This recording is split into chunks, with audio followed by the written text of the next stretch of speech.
Selon certains, encore bien vivants. Ce n'est pas une blague, ils y croient dur comme fer. Leurs preuves, vous allez le voir, sont souvent déroutantes. Le King of Pop est-il toujours parmi nous? À vous de juger. Ils ont dû lui mettre un cercueil avec des trous pour respirer. Breaking news. 25 juin 2009, 17h20. Un site américain appelé TMZ annonce une nouvelle qui va vite faire l'effet d'une bombe à travers le monde. Michael Jackson est mort. Celui qu'on appelait le King of Pop aurait succombé à une crise cardiaque à son domicile, âgé à peine de 50 ans. Pour ses fans, cette bouleversante disparition est inconcevable. Comment MJ, qui semblait pourtant en pleine forme lors de ses dernières apparitions, a-t-il pu disparaître aussi soudainement? Surgit alors une question, et si Michael Jackson était encore en vie? Aujourd'hui sur Internet, l'hypothèse d'une véritable conspiration fait de plus en plus d'adeptes. Coup de projecteur sur tous les éléments de cette troublante théorie. Pourquoi Jackson aurait-il mis en scène sa propre mort? Artiste pionnier et innovateur, Michael Jackson a de tout temps nourri l'incroyable projet de réaliser un film révolutionnaire à échelle planétaire. À ce stade de votre carrière, qu'est-ce que vous n'avez pas encore fait que vous aimeriez achever? Il y a beaucoup de surprises. Un film. J'adore les films. Quoi d'autre? Ça ne sera pas un simple film, il s'agira d'innover, d'améliorer ce média et l'emmener jusqu'à un autre niveau. Pour les adeptes de cette théorie, Michael Jackson ne serait pas mort, mais tout simplement passé de l'autre côté du rideau, devenant l'unique metteur en scène de son propre décès, une mise en scène que certains auraient décelée dès l'annonce de la mort du King of Pop. Que s'est-il réellement passé le 25 juin 2009 ? Le jour de la mort de Michael Jackson, le centre d'urgence 911 reçoit un appel dont l'enregistrement est relayé par tous les médias. Une bande-son supposée provenir des archives du 911 est enregistrée et pourtant la voix de l'appelant est bien plus distincte que celle de l'urgentiste. Vous avez appelé les urgences, quelle est votre demande? Nous avons besoin d'une ambulance le plus vite possible. Très bien monsieur, quelle est votre adresse? C'est le 100 Cowell Drive, Los Angeles, Californie, 90077. Plus troublant encore, cet appel a été officiellement localisé comme ne provenant pas de la villa où a été retrouvé le corps de la star, mais du 9641 Sunset Boulevard, un hôtel situé à 3 minutes de chez Michael Jackson. Autre élément suspect, le cardiologue présent sur place, le docteur Conrad Murray, affirme avoir fait un massage cardiaque à Michael Jackson directement sur son lit. Or, ce type d'intervention se pratique sur une surface dure. Alors comment expliquer une telle erreur et aussi qu'un cardiologue d'une telle renommée n'ait eu aucun défibrillateur sur lui? Il est inconscient, il ne respire pas? Exactement, il ne respire pas, monsieur. Ok, il n'est pas conscient non plus? Oui, il est inconscient. Ok, est-il sur le sol ou où est-il exactement? Il est sur le lit, monsieur, il est sur le lit. Ok, mettons-le sur le sol, on le met par terre, je vais vous aider à pratiquer un massage cardiaque. Nous avons un médecin personnel ici avec nous. Ah, il est avec vous?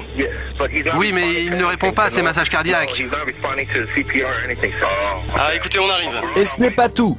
Pour certains, le comportement même de l'ambulancier semble suspect. Non seulement la sirène d'urgence n'a jamais été enclenchée, mais c'est surtout la trajectoire du chauffeur qui suscite le doute. Comme l'indique ce plan, l'ambulancier aurait pu facilement emprunter une sortie directe plus rapide. Or, comme le montre cette vidéo, il manœuvre inutilement en marche arrière.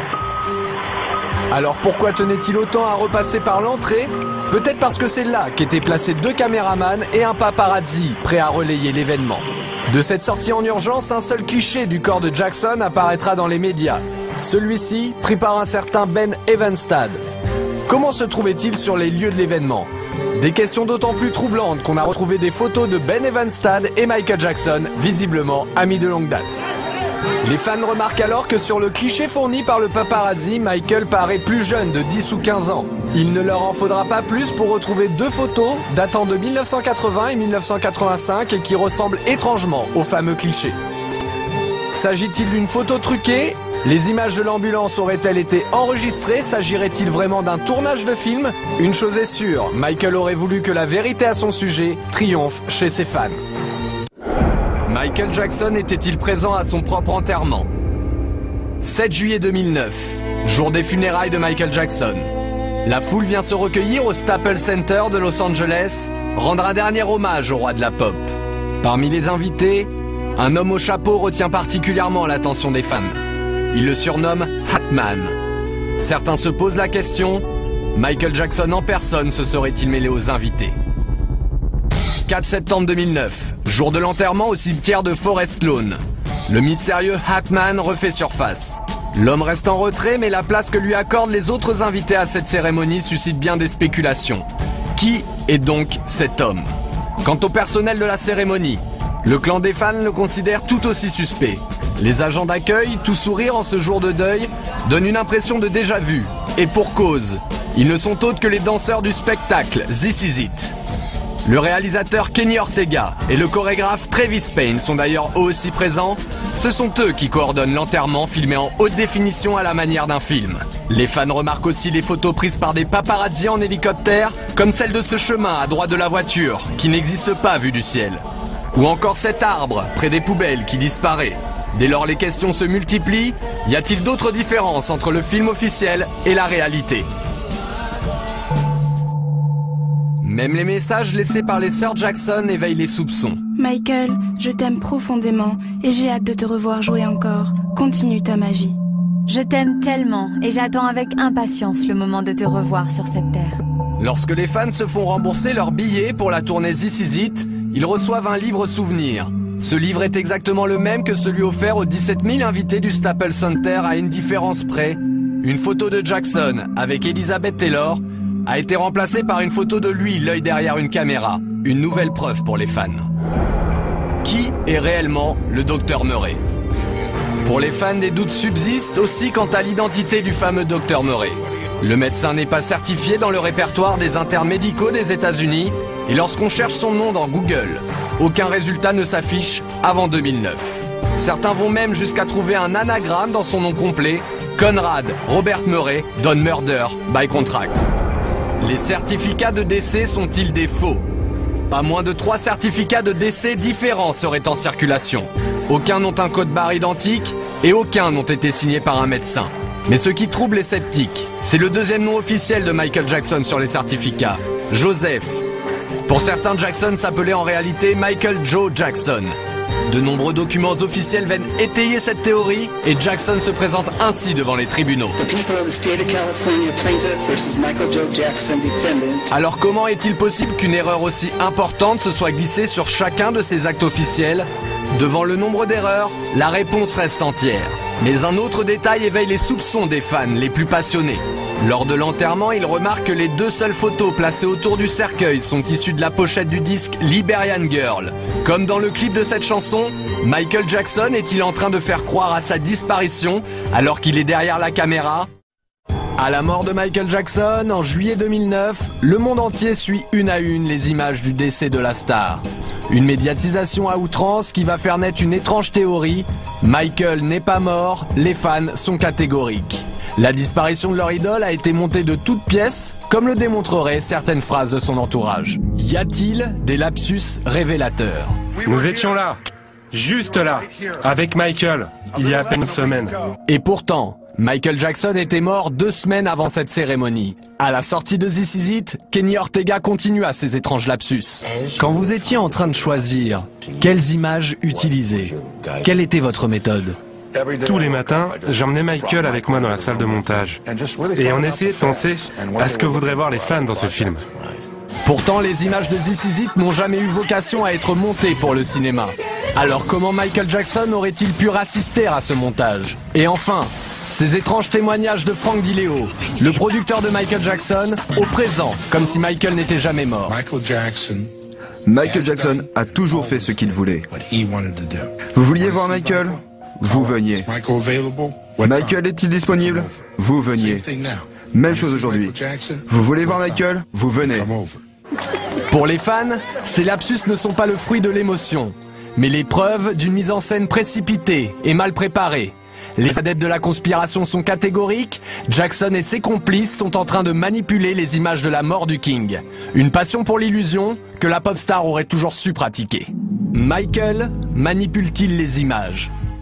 En 1985, des clichés incroyables de Michael Jackson endormi dans un caisson à oxygène défrayent la chronique. Et pourtant, la chambre hyperbare serait une folle rumeur que la star elle-même se serait amusée à inventer. Lorsque l'affiche du projet Believe est diffusée au public, les fans de Michael y trouvent d'autres raisons de douter. Michael continue-t-il de leur envoyer des messages? C'est ce que leur évoque l'inspiration du spectacle Believe, proche des contes favoris de Michael Jackson, comme Le Magicien d'Oz, l'incroyable histoire d'un magicien manipulateur dans lequel Michael Jackson a joué aux côtés de Diana Ross. Et enfin des coïncidences troublantes entre de célèbres affiches du King of Pop et celles de cet étrange spectacle de magie. La vérité se cache-t-elle derrière Believe? Les fans veulent y croire et y voir une fois encore un signe de Michael Jackson. Julie Boisvert est l'une d'entre eux. Qui est Julie Boisvert? Après le décès de son idole, Julie Boisvert se lance dans un voyage sous forme de pèlerinage sur les lieux symboliques de la vie de Michael. C'est comme si je perdais un membre de ma famille. C'est quelqu'un qui a fait partie de ma vie entièrement depuis que je suis toute petite. Admiratrice du King of Pop, Julie ne peut s'arrêter de vouer un culte sans borne à Michael Jackson. À tel point qu'elle décide de mener l'enquête, analysant les circonstances autour de cette disparition soudaine et faisant naître le doute sur Internet, à travers un montage vidéo précis et inquiétant.